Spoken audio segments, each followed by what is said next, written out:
Every Who down in Whoville liked Christmas a lot. But the Grinch, who lived just north of Whoville, did not.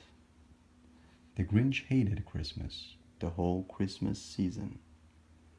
Now please don't ask why. No one quite knows the reason. It could be his head wasn't screwed on just right. It could be, perhaps, that his shoes were too tight. But I think the most likely reason of all may have been that his heart was 2 sizes too small. But whatever the reason, his heart or his shoes, he stood there on Christmas Eve hating the Who's, staring down from his cave with a sour, grinchy frown at the warm lighted windows below in their town. For he knew every Who down in Whoville beneath was busy now, hanging a mistletoe wreath. And they're hanging their stockings, he snarled with a sneer. Tomorrow is Christmas, it's practically here. Then he growled, with his Grinch fingers nervously drumming, I must find some way to stop Christmas from coming. For tomorrow, he knew, all the Who girls and boys will wake bright and early, they'll rush for their toys. And then, oh the noise, noise, noise, noise. That's one thing he hated, the noise, noise, noise, noise. Then the Who's, young and old, would sit down to feast. And they'll feast and they'll feast, and they'll feast, feast, feast, feast. They will feast on Who pudding and rare Who roast beast, which was something the Grinch couldn't stand in the least. And then they'll do something he liked least of all. Every Who down in Whoville, the tall and the small, will stand close together with Christmas bells ringing. They'll stand hand in hand and the Who's will start singing. They'll sing and they'll sing and they'll sing, sing, sing, sing. And the more the Grinch thought of this Who Christmas sing, the more the Grinch thought, I must stop this whole thing. For 43 years, I've put up with it now. I must stop this Christmas from coming, but how?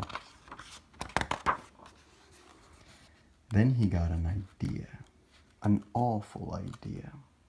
The Grinch got a wonderful, awful idea. I know just what to do, the Grinch laughed in his throat, and he made a quick Santa Claus hat and a coat. And he chuckled and chuckled. What a great Grinchy trick. With his coat and his hat, I look just like Saint Nick. All I need is a reindeer, the Grinch looked around. But since reindeer are scarce, there were none to be found. Did that stop the old Grinch? No, the Grinch simply said. If I can't find a reindeer, I'll make one instead. So he called his dog Max, then he took some red thread, and he tied a big horn on top of his head. Then he loaded some bags and some old empty sacks on a ramshackle sledge, and he hitched up old Max. Then the Grinch said, get up, and the sledge started down towards the homes where the Who's lay a snooze in their town.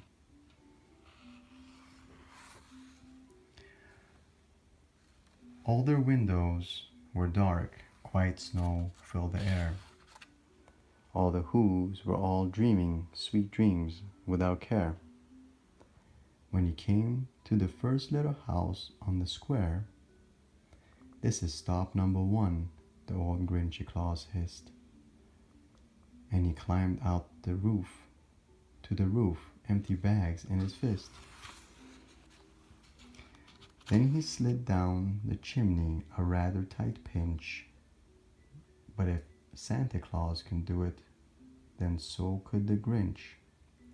He got stuck only once for a moment or two, then he stuck his head out of the fireplace flue, where the little Who stockings all hung in a row. These stockings, he grinned, are the first things to go.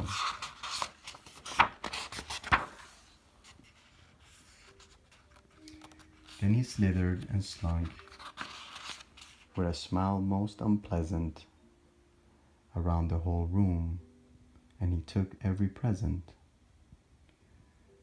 Pop guns and bicycles, roller skates, drums, checkerboards, tricycles, popcorn, and plums. And he stuffed them in bags. Then the Grinch very nimbly stuffed all the bags one by one up the chimney. Then he slunk to the icebox. He took the Who's feast. He took the Who pudding. He took the roast beast. He cleaned out the icebox as quick as a flash. Why, that Grinch even took their last can of Who hash. He stuffed all the food up the chimney with glee, and now, grinned the Grinch, I will stuff up the tree. And the Grinch grabbed the tree, and he started to shove, when he heard a small sound like the coo of a dove. He turned around fast, and he saw a small Who, little Cindy Lou who was not more than 2. The Grinch had been caught by this tiny Who daughter, who'd got out of bed for a cup of cold water. He stared at the Grinch and said, Santa Claus, why? Why are you taking our Christmas tree? Why? But you know, that old Grinch was so smart and so slick. He thought up a lie, and he thought it up quick. Why, my sweet little tot, the fake Santa Claus lied. There's a light on this tree that won't light up on one side. So I'm taking it home to my workshop, my dear. I'll fix it up there, then I'll bring it back here. And this fib fooled the child, then he patted her head, and he got her a drink, and he sent her to bed. And then, when Cindy Lou Who went to bed with her cup, he went to the chimney and stuffed the tree up. And the last thing he took was a log for the fire. Then he went up the chimney himself, the old liar. On their walls he left nothing but hooks and some wire. And the one speck of food that he left in the house was a crumb that was even too small for a mouse. Then he did the same thing to the other Who's houses, leaving crumbs much too small for the other Who's mouses.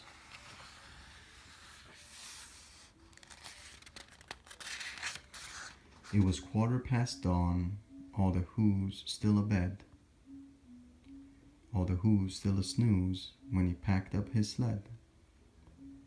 Packed it up with their presents, their ribbons, their wrappings, the tags and the tinsel, the trimmings, the trappings. 3,000 feet up the side of Mount Crumpet, he rode with his load to the tip-top to dump it. Pooh-hoo to the Who's, he was Grinchishly humming. They're finding out now that no Christmas is coming. They're just waking up. I know just what they'll do. Their mouths will hang open a minute or two. When the Who's down in Whoville will all cry boo-hoo.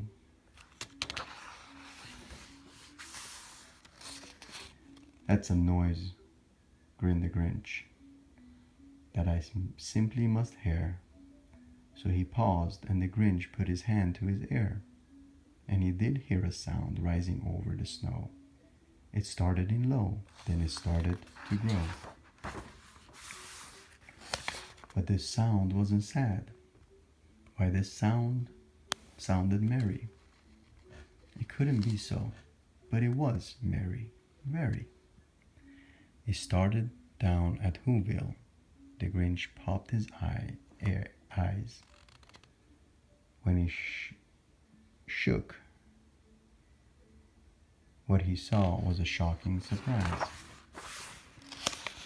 Every Who down in Whoville, the tall and the small, was singing without any presents at all.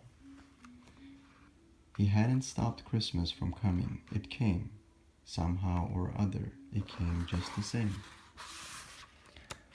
And the Grinch with his Grinch feet ice cold in the snow stood puzzling and puzzling. How could it be so?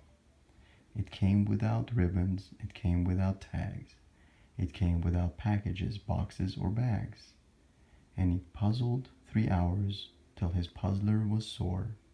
Then the Grinch thought of something he hadn't before. Maybe Christmas, he thought, doesn't come from a store. Maybe Christmas, perhaps, means a little bit more. And what happened then? Well, in Whoville, they say that the Grinch's small heart grew 3 sizes that day. And the minute his heart didn't feel quite so tight, he whizzed with his load through the bright morning light. And he brought back the toys and the food for the feast, and he himself, the Grinch, carved the roast beast.